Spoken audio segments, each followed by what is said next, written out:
I think we can start. So thanks everyone for coming. So it's my pleasure today to introduce Yann Arnaud from University Paris 1, Panthéon-Sorbonne. So Yann did his PhD. I think this is probably the first non-astronomer giving a talk maybe in this lecture theater, at least for the last 2 years. So this is great because Yann is not an astronomer. He's working in human resources. I mean, yes. You will maybe explain at the beginning. Okay. So he did his PhD in Bordeaux, University of Bordeaux, on management sciences, something like this. Perfect. And now he's working at Panthéon-Sorbonne as a postdoc, and he's trying to see how the AI will influence job recruitment. Yeah. Okay. And today he's going to show you some tools, and the title of his talk is Beyond the Hype, Debates, Practice, and Tools of Artificial Intelligence in Research. 30 minutes talk, then 15 minutes of questions. So that will not be a debate on should we use AI or not. That will be just, question on the tool he's going to show you. Then after that, we have a coffee break outside. And for those of you who want to learn more about the tools he's going to show, that will be in Mistral from 4 to 5 p.m. Yann, the floor is yours.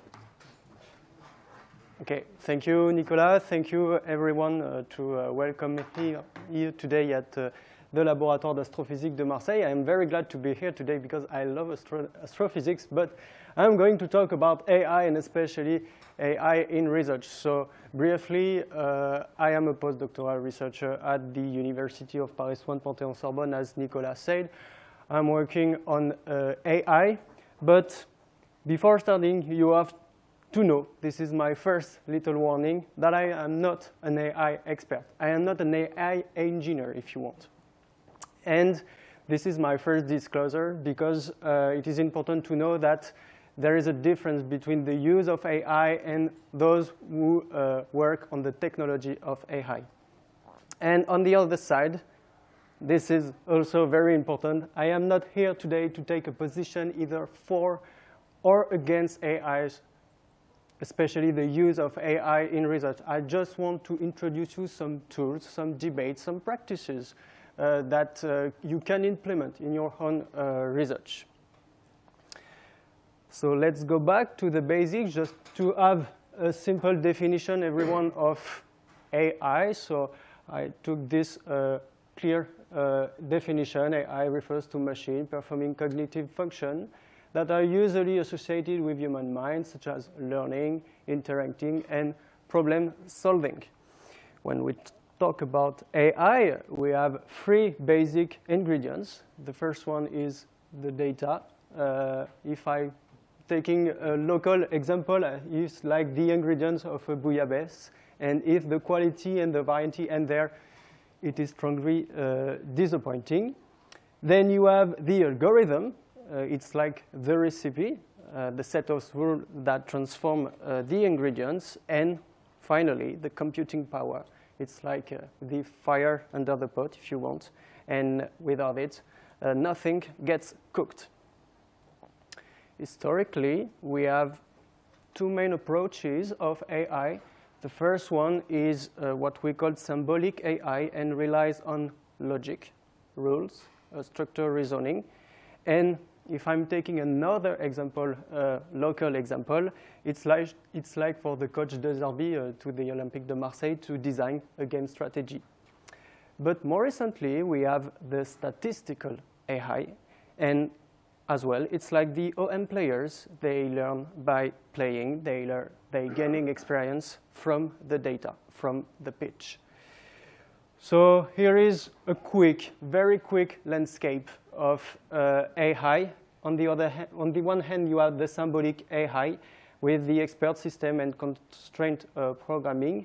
And on the other side, we have the statistical AI with machine learning and deep learning, including the famous large language model of generative AI. So now, let's address the elephant in the room, the use of AI in research. So it is clear that today the research process in any science domain is being progressively transformed by AI. And you can simply see this fact by just looking at what scientific journals are doing today, such as Elsevier, Wiley, or Springer Nature, regarding policies about AI and especially generative AI. And we have come to observe that AI now influence who produce the research. That is true, but also those who are evaluate the research, and finally, those who want to publish those results. That means the editors. When we want to talk about in AI, we have some questions that that is very important to address. The first one is the why question. Why we want to use AI in the context of research? Well, there are lots of arguments in favor of adopting AI within research because, for example, it can increase the speed of researchers that want to deliver quickly their findings, to automate certain repetitive tasks, certain research repetitive tasks, to make the research far more accessible, both for acquiring the knowledge, but also if you want to share it, to boost efficiency of researcher, and maybe to assist for the idea generation. Some example, for example, for the speed criteria, recently we had this Cosmos Edison agent, AI agent, which is capable of reading up more than 1,000 papers. It's like 6 months of human work conducted into a single day. For the automation criteria, we have, for example, the Sakana program. I don't know if someone knows this program, but it is in collaboration with the University of Oxford and aims to automate the entire research process, even including the peer review process. And before publication, Anthropic launched the Conosis project with AI task, with debating the results before publication as well. So this is for the why question, but we have now the how question. And this question can be best answered by human because it relates to the human curiosity, to the critical thinking, to the transparency, which is something very important in our domain, the originality of the author contribution, and maybe above all this scientific rigor, which remains paramount in our domain. And in this case, we have some things that are very interesting. For example, we know today that with the use of AI, there is a limited reliability. For example, the AI agent Cosmos that I talked earlier has today a reliability rate of only 79%. And for example, in the astrophysics domain, the replication process remains very challenging because we have only less than 20% of success. It is a famous, recent paper. And this is the problem of black box and opaque problem. We have also the cheating problem because AI can potentially cheat during the evaluation. A very famous paper from the MIT showed also that there is a reduced brain activity when you want to use, for example, ChatGPT.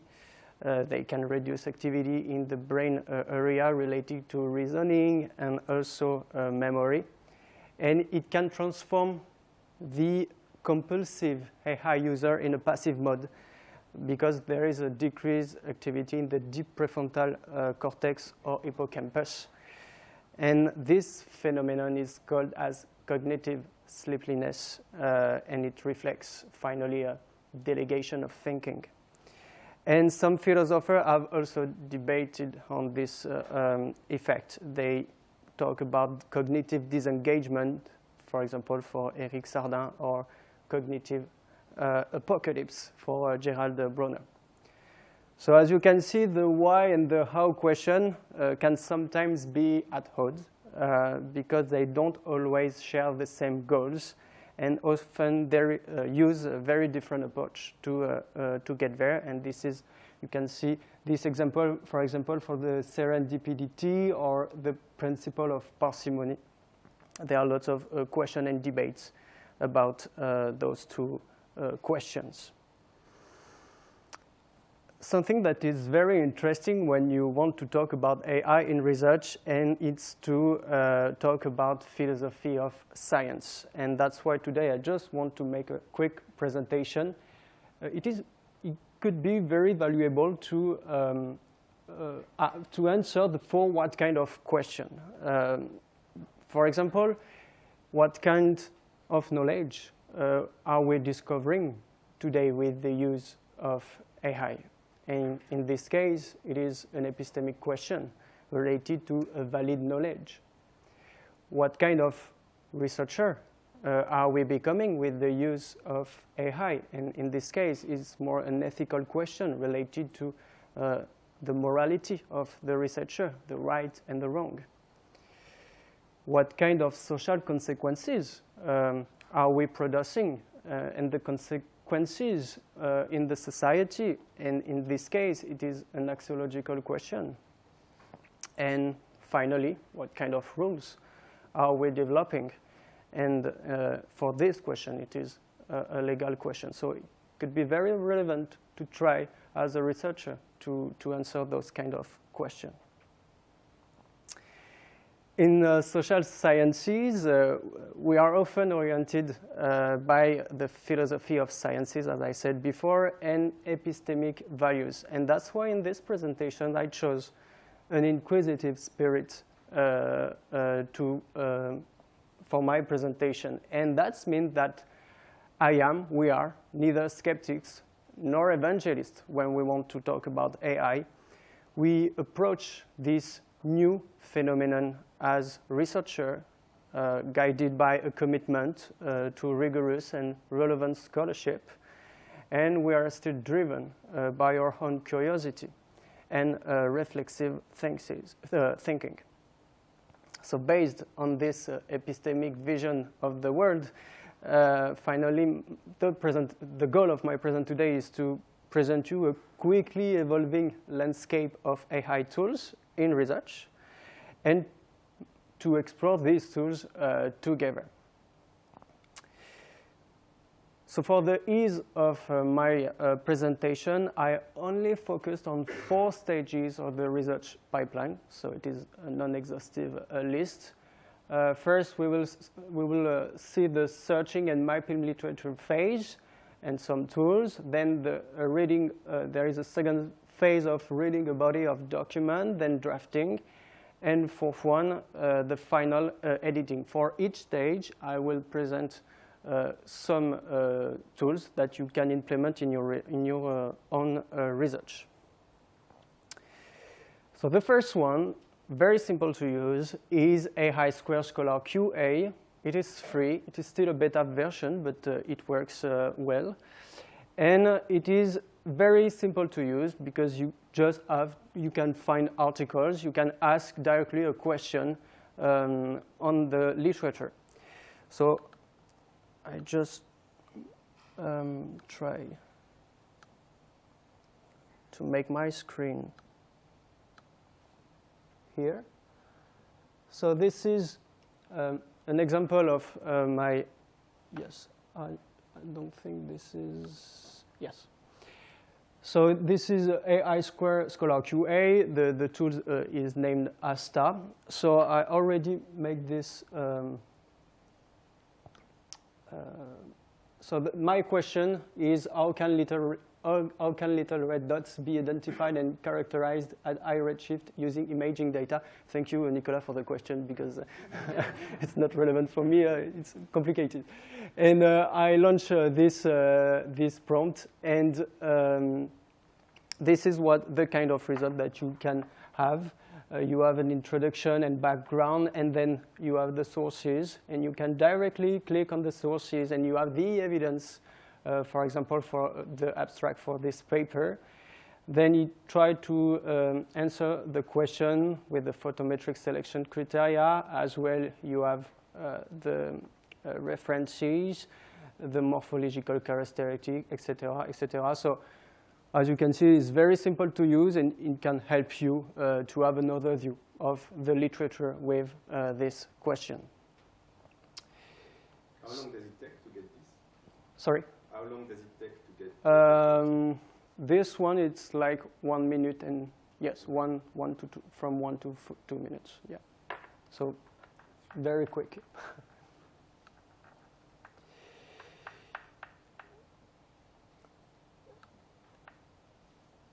Then, a second tool that you can use in your research, still in the searching and mapping literature phase. This is Research Rabbit. These tools can map your literature. You can find literature as well.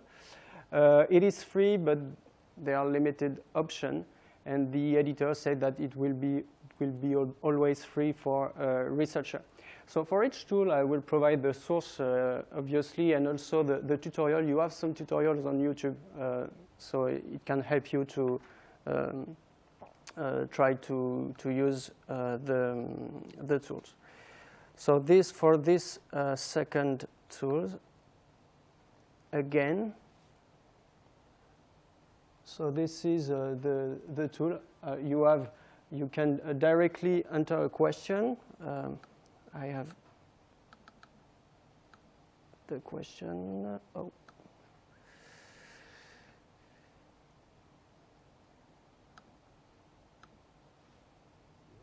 Go. Sorry, I'm lost. This. So yes.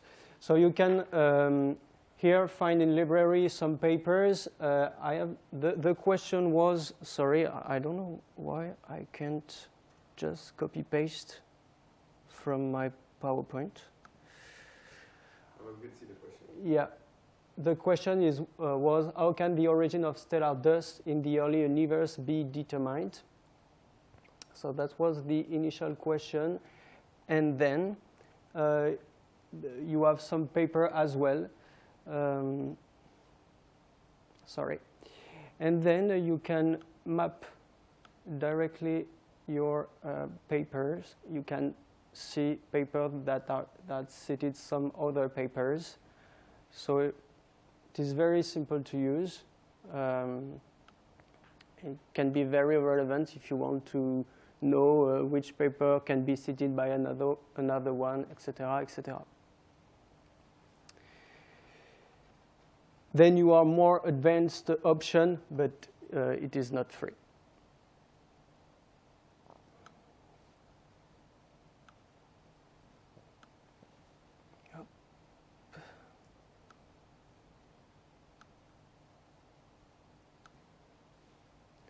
So Research Rabbit. Then you have Consensus. Maybe you know these tools because it is probably the most famous one for this stage, and this is my favorite one. So it is free with a registration, but you have again limited option. You can ask questions on literature. You can synthesize the literature. You can have study snapshot, and there are lots of advantages to use these kind of tools because, as well, it is very simple to use, very convenient, and it is an academic source-based information. So again, a quick overview of this tool.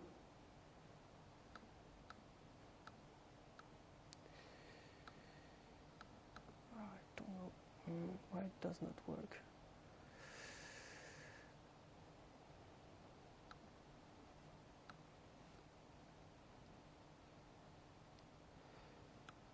So my question was how can the initial mass function be constrained during the first billion years of the universe? I don't know what is initial mass function. For me, IMF is the International Monetary Fund. So sorry for this. So for the beginning, you have the pro version. And again, you can just paste your question. You have a little abstract. And then you have some results with some papers. And for each time, for each phrase, there is the reference directly here you have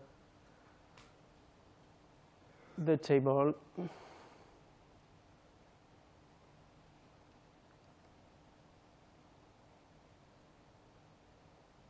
you say that this is the pro version. Yes, and yes, and this is a limited time. If you repeat the prompt a lot of time, this could. So yes, this is for a limited version. And this, you have then the study snapshot here. And you can go beyond a ranking. So this this tool is very, yes. What if you would have asked the same question to the free? Do you have the same kind of answer, same paper? Or Some paper, yeah. Yeah. Sorry? only some in common? Yes. Yeah. So that was a consensus. Yes. Yes, as you want. I was wondering Yeah. how often this is updated. Well, every month. Every month? Yeah, every month. Yeah.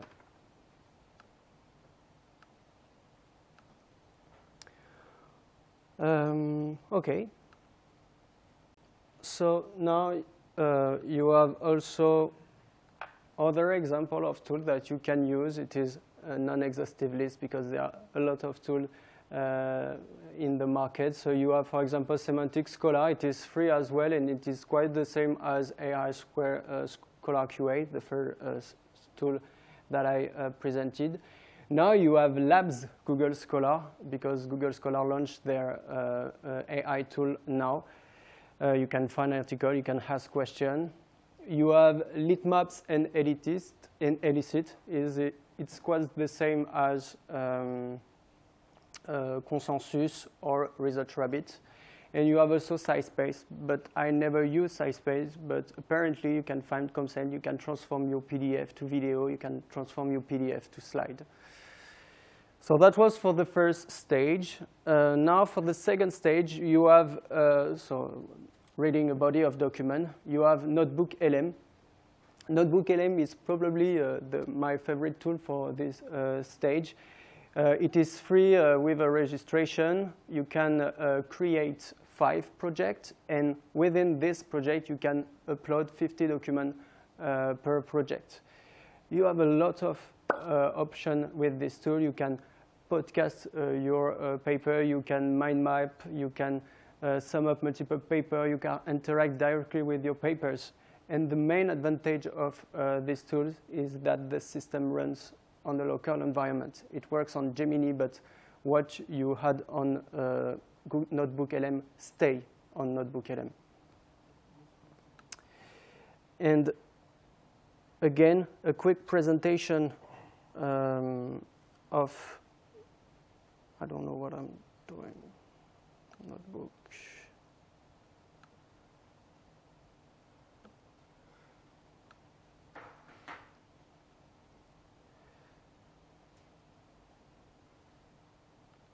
So thank you, Nicolas, again for the papers. So you can upload your paper here. You have a quick abstract. Sorry, it is in French for my version. And then you can prompt your Notebook LM. For example, here, this is a question. How can the origin of stellar dust in the early universe be determined as well? And then he scans the text and he can try to find the relevant text. So here for uploading your paper, then you have lots of options here. You can make a video synthesis, as well a podcast. You can generate reports. You can create a quiz if you want.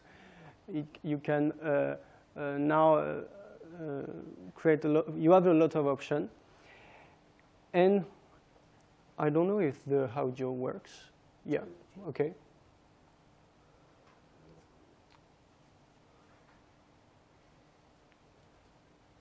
So you can podcast your paper.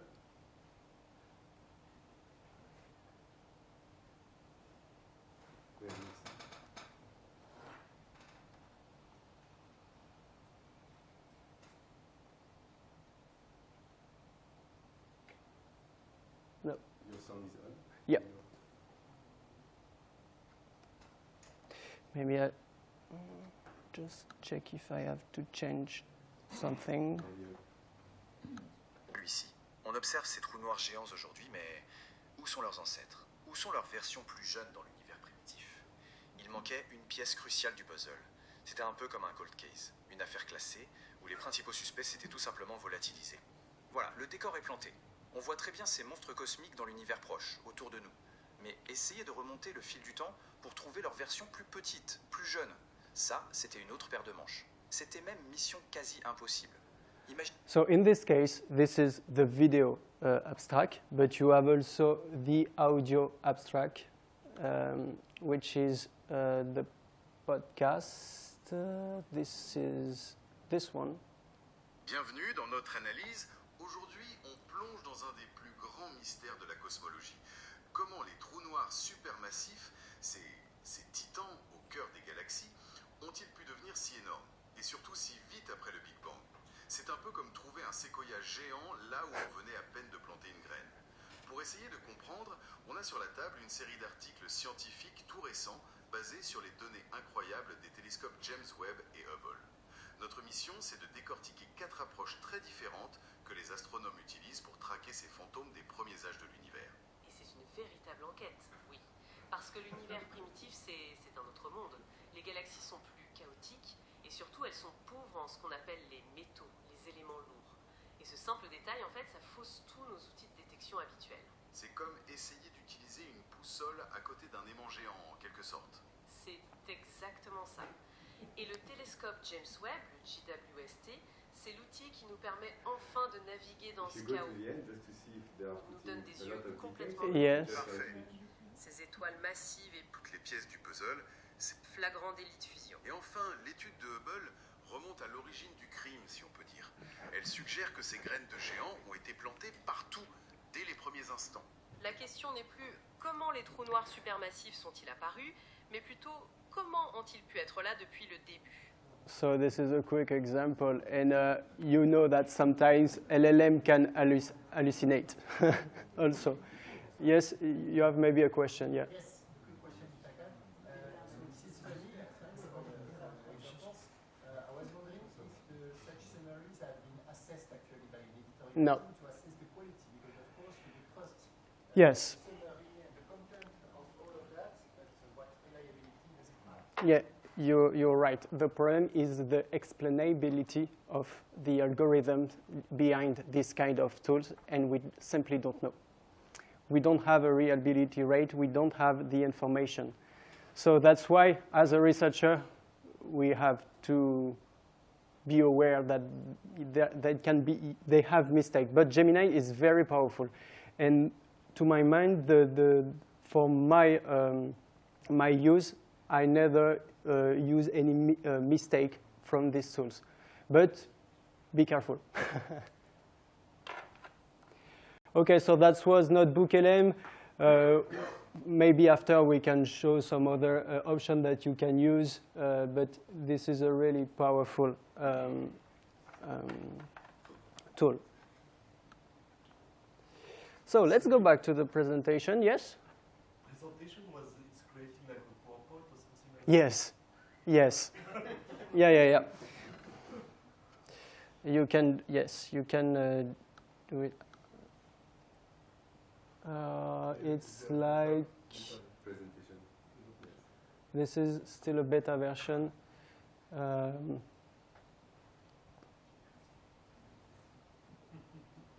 that's a presentation based on the paper? Yes. Yeah, yes. Yes? Can you configure the style of the output text, like academic style, no yapping, or? Yes, you can try to reprompt, because like it's standard prompt, but you can then go to the tools and then modify the prompt. Yes. And a specific style, like more academic Yes. Oh, I'm not sure. It's like very funny, but it doesn't. Yes. For the video, I don't think it is possible. But for the text, I don't know. But yeah, probably for the video and audio, I don't think so. It could take a little a bit time, but Maybe we can try it our side. yeah, but I. We need to test. Yeah. Maybe we can wait for. The hands-on session. Yeah. Okay. Because it's already 35. Okay. So let's go back to the presentation. So that was Notebook LM. Then you have also Anara.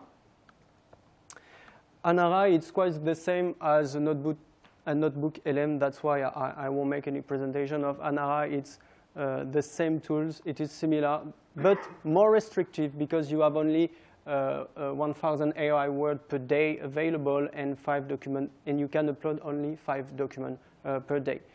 The options are the same. You can sum up multiple paper. You can interact with paper. You can search paper. So that was for the reading body of document. Now you have the drafting stage, and obviously you have ChatGPT. So all know ChatGPT. So I will not demonstrate the tool. But you have specifically ChatGPT Canva that is very suitable for the drafting stage. It is free, but for a limited time if you want to have the full access. But what is more relevant for this presentation is just to give you some tools when you want to prompt with a generative AI. First, give the context, you are, I am, give some requirement, explain, break down, create. Then constraint, your large language model, do not include, avoid using. Format, your LLM, what do you want, a blog, a bullet point, table, summary, and then target your audience. It is for experts, it is for a lay audience. And check meticulously the results, because as LLM works on randomness, the same request may not give the same answer later. So which make the analysis difficult. And you have to know that smarter prompting is better for the planet, yes, because some data centers use more electricity than entire countries in the world. And that was the figure for 2020, and it is probably worst today. For the drafting stage, you have also Genie AI and Yomu AI. I never use this kind of tools, but if you want to go further, you can try those kind of tools. And for the final editing, now you have Tesify. Tesify, it's free. You have a free trial for 7 days, and it can deliver evaluation prior to a submission. For example, it can deliver feedbacks of your works, of your paper. And as well, the main advantage of this tool is that the system runs on a local environment. So I will not demonstrate this tool as well, because you just have to upload your paper, and then you have a report. So I took this report of the GWST. So the report is as the following. You have some evaluation criteria, so you can see that this paper is pretty good because it passed the so what test, the how and why test. You can ask if can your thesis statement be challenged, or if does your essay support your thesis statement. You have a feedback summary. You have suggested topics. If, for example, you can forget something. Yes?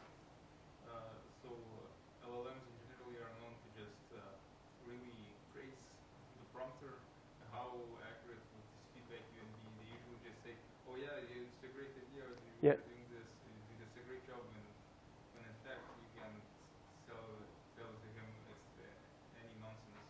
Yeah, you have to be very careful with this kind of tools, obviously. Yes. you have interpretation of evidence. It can detect weak analysis pattern and claims that are not supported by evidence. So it can help you, it can assist you, but it cannot replace you. This is obvious. But it can help you for this stage before to a submission, for example. And as well, it works on a local environment. So the thing that you upload on Tesify stay on Tesify. Another famous tool for this stage on the market is Pipopol. It's quite the same. You can, with this tool, improve your sentence, the fluency, the tone, and you have suggestion to review. So now what are the next stages with those kind of tools? We have tools today that already exist for analyzing and plotting data. For example, you have Julius AI for quantitative analysis and Skimmel AI for qualitative analysis. Qualitative analysis is when you want, for example, to analyze some text, something that in social sciences we use very frequently. The reading tools, for example, Notebook LM, can also be used to analyze data. As I said, in social sciences, we like text analysis. So Notebook can explore, but not make the analysis, but explore the text. And apparently, the future will be agentic AI, notably for automatic literature monitoring. You can use multiple AI tools, such as Feedly, Notion, Zapier, to automate your literature monitoring. But there are concerns today about this kind of AI, agentic AI, because of the derivative work, because you delegate some process of your research for some tools. Before ending this presentation, I just want to introduce a research compass that I use when I want to use those kind of tools. The first thing, if you want to use this kind of tools, you need to have an ethical use. That means it is important to disclose that you are using this kind of tool and to not manipulate the tools. The second one is to have a critical use. AI can make mistakes. It is obvious. And it can reproduce some human biases. And that's why this is the problem, especially in research. Use it under human supervisions. That means that the final decision must be human. It is very important. And finally, use it as a collaborator. It's like a research assistant or an augmented research assistant, but this is not, they cannot replace you as a researcher. So that is my conclusion. You have to remind that AI won't do the thinking for you. You are the thinker, I am a thinker, but AI are not thinkers. They are just executors. And don't think AI is systematically capable of doing what researcher cannot do. But on the other side, don't think AI is incapable of doing what researcher can do. And to finish, I think today that the real question isn't whether AI can replace researcher, but whether researchers who do not use AI will potentially fall or not behind those who do. I think this is a most important question, that the question of if AI can replace researcher, because as I said, we are thinkers and AI cannot think, they just execute. So thank you for your attention, and I am open for the question, your opinion, your point of view regarding AI.